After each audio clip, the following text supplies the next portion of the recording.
Алтын күмбезді көгімде қыран құсты байрағы желбіреген, айбарлы әнұраны асқақтаған даңқты Қазақстанымның жас ұланы екенімді мақтан етемін. Мен Екібастұз қаласы нөмір 11 жалпы орта білім беретін мектептің 11 А сынып оқушысы Жеңіс Камила. Мектебімді білім айдынындағы үлкен кемеге теңеймін. Кемеде дарынды тұлғалар да, ел алдындағы ағалар да білім алған. Мен де сол алдыңғы лектің жолын қуып жатқан үздік оқушылардың бірімін. Үздіктер қатарынан көрінуіме және жетістіктеріме жетуіме себепші болған ата-анам мен ұстаздарымды мақтан етемін.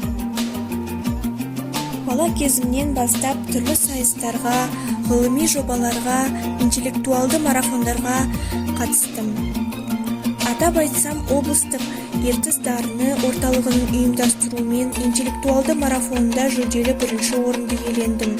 Республикалық менің кіші отаным жас тарихшылар зияткерлік конкурсын облыстық кезеңінде 2 дәрежелі дипломмен марапатталдым.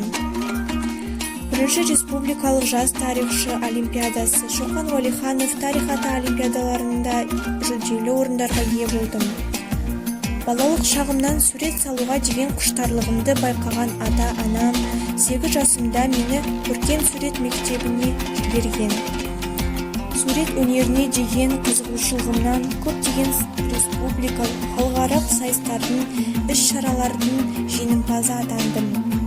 Екібастұз қаласының 60 жылдығына арналған қалалық деңгейде мерейтойымен сүйікті қалам атты жеке сурет көрменің тұсауы кесілді. Бұл көрмемді туған қалама қосқан үлесім деп білемін.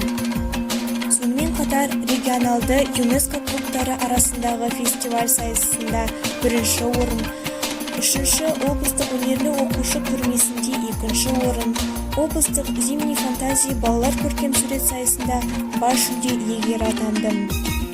Ұлы ақын Абай Құнанбаевтың 175 жылдығына орай ұйымдастырылған The Planet of Art халықаралық фестивалінің финалист атанып, жұмысым кітап бетіне жарияланды.